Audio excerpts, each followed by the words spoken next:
नमस्कार, मैं सरला रावत सा। आप देख रहे हैं पब्लिक न्यूज हिंदी। स्वागत है आप सभी की। कांग्रेस की भारत जोड़ो यात्रा काफी इन दिनों चर्चाओं में है। जिस दिन से राहुल गांधी ने भारत जोड़ो यात्रा शुरू करी है, उस दिन से ही ये यात्रा जो है वो चर्चाओं में है। कई बातों को लेकर चर्चाओं में, उनमें से एक बात जो अब सामने निकल कर आ रही है कि राहुल गांधी 150 दिन जो ये यात्रा करेंगे, इस यात्रा में किस तरह से आराम किया जाएगा, और जो ये इतनी लंबी यात्रा है 150 दिन की, इतने करीब 3500 किलोमीटर की जो ये यात्रा है, इसमें किस तरह से आगे बढ़ेंगे राहुल गांधी, उसी को लेकर जयराम रमेश ने बताया है कि सुविधाओं को लेकर जो ये टैंकर जो बने हुए, कंटेनर जो बने हुए हैं, इनमें बुनियादी सुविधाएं हैं। और इस यात्रा को नेगेटिव बताने के लिए, इस यात्रा का दुष्प्रचार करने के लिए बीजेपी लगातार काम कर रही है। बीजेपी का आईटी सेल जो है वो लगातार काम कर रहा है। जयराम रमेश ने बताया कि किस तरह से 60 कंटेनर रखे गए हैं, जिनमें राहुल गांधी और 230 अन्य लोग जो हैं रात्रि में विश्राम करते हैं। और इन सभी कंटेनर जो हैं,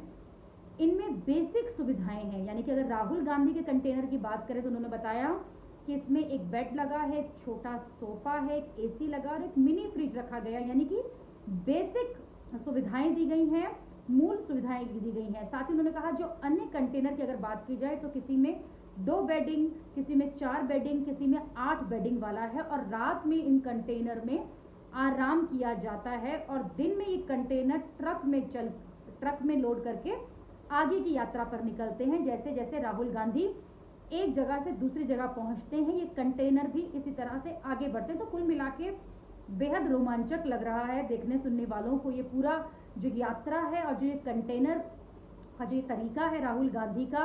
राहुल गांधी जिस कंटेनर में सो रहे हैं उसमें बताया जा रहा है कि महात्मा गांधी की एक तस्वीर लगाई गई है, और जिससे कि उन्हें कहीं ना कहीं प्रेरणा मिले और वो अपनी इस यात्रा को, 150 दिन की जो यात्रा है, 3500 किलोमीटर की जो यात्रा है, उसको पूरा करें।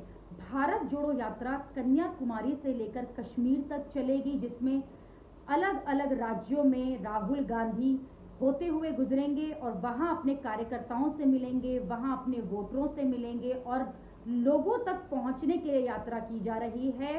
कल भी हमने देखा था कि किस तरह से बीजेपी ने ट्रोल करने की कोशिश करी थी टी शर्ट को लेकर। अब वहीं दूसरी तरफ इन कंटेनर्स पर भी सवाल उठने लगे हैं कि किस तरह से बड़े होटल तरह से इन कंटेनर्स को बनाया गया है और राहुल गांधी इनमें रह रहे हैं। तो कांग्रेस पार्टी की तरफ से साफ कह दिया गया है और इस पर बताया गया है कि जो कंटेनर्स हैं बेसिक सुविधाओं वाले हैं। अभी के लिए इतना ही। अगली खबर में आपसे फिर होगी मुलाकात। देश और दुनिया की खबरों के लिए आप देखते रहिए पब्लिक न्यूज हिंदी।